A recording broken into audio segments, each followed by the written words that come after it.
रामकृष्ण हरी. रामकृष्ण हरी. हा, तर आज आपण इथं आज आंघोळी निमित्त आम्ही आज जम्मू बेटाच्या कडाला इथं आलो. आज आता थोड्या वेळाने आम्ही आंघोळ करणारच आहे, परंतु आता महाराजांनी घरून राख आणलेली आहे बघा गौरीची. तर ते त्या राखीविषयी आपल्याला माहिती देणार आहेत.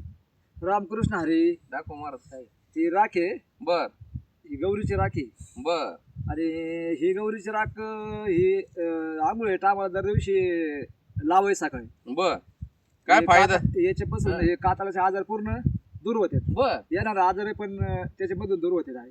म्हणजे जे कातड्याचे चर्माचे जे आजार आहेत ते सगळे क्लिअर होते आहे. याच्यात काही टाकायचं याच्यामध्ये गोमतर थोडं गोमतर वापरत अनेकच चांगलं आहे ते. गोमतर गायचं गोमतर वापरायचं त्याच्यामध्ये. आणि ते आंघोळ करायची आहे. बरोबर. किती दिवसातून 8 दिवसातून लावले तर चांगलंच का? 8 दिवसातून लावलं तरी चांगलं. आणि तुम्ही जर दर दिवशी लावलं तर मग अनेकच चांगलं. अनेकच चांगलं. अनेकच चांगलं त्याच्यामधून आम्हाला पण ते आम्ही पण कंटिन्यू एकच लावत होते. बरं, तुम्ही कधीपासून लावत आले? आता हे जवळ हे 10-12 वर्षापासून आम्ही ते आमच्याकडे जवळ गाय आहे ना, गाय आल्यापासून आम्ही ते सुरूच आहे आमचं डायरेक्ट. आम्ही ते बंद नाही करीत आहे कधी. बरं, हे लावायचं तुम्हाला कोणी सांगितलं बा? कसं आम्हाला असे महाराज लोकांनी सांगितलं का याच्यापासून नाही का ते कातळाचे आजार बिजार जाते चांगले येते डायरेक्ट. लावायला पाहिजे. आणि गोमतर पण थोडंफार त्याच्यामुळे टाकून आंघोळ करायची डायरेक्ट सकाळी. अरे वा, चांगलं येते डायरेक्ट. हा का? आतापर्यंत तुम्हाला कातड्याचा आजार झालाच नाही आम्हाला कातळाचा आजार. मग बघा, रामकृष्ण हरी.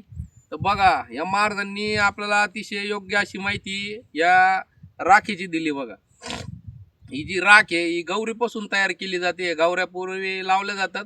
एक 8-15 दिवसानंतर या गौऱ्या ज्यावेळेस वाळतात, या शेणाच्या गौऱ्या असतात, या वाळल्यानंतर या चुलीत टाकून त्याचा इंधनाचा वापर होतो. आणि स्वयंपाक झाल्यानंतर ज्या खाली राख तयार होते त्या गौऱ्यापासून, तर हीच राख यांनी याच्या अगोदर दाताची माहिती दिली आपल्याला, नाही का? दात घासण्यासाठी तिचा उपयोग होतो. त्याच्यामुळं दात पण चकचकीत निघतात, परत दुर्गंधी येत नाही तोंडाची. बरेचसे बहुगुणी राख ही. आणि आता तर हे कातड्याच्या आजाराचं पण सांगितलं का, ही जर राख आपण अंगाला संपूर्ण अंगाला लावल्यानंतर कातड्याचा आजार पण झालेला असेल तर तो दूर होतो. आणि जर झालेला नसेल तर होतच नाही. म्हणजे अशी ही राख बघा किती बहुगुणी राखी.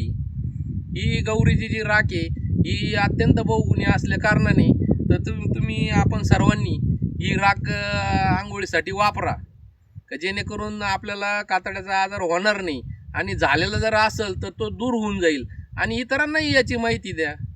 तर जास्तीत जास्त उपयोग या राखेचा आपण सर्वांनी करावा हीच विनंती नाथचरणी तुम्हा सर्वांना विनंती करतो. रामकृष्ण हरी. राम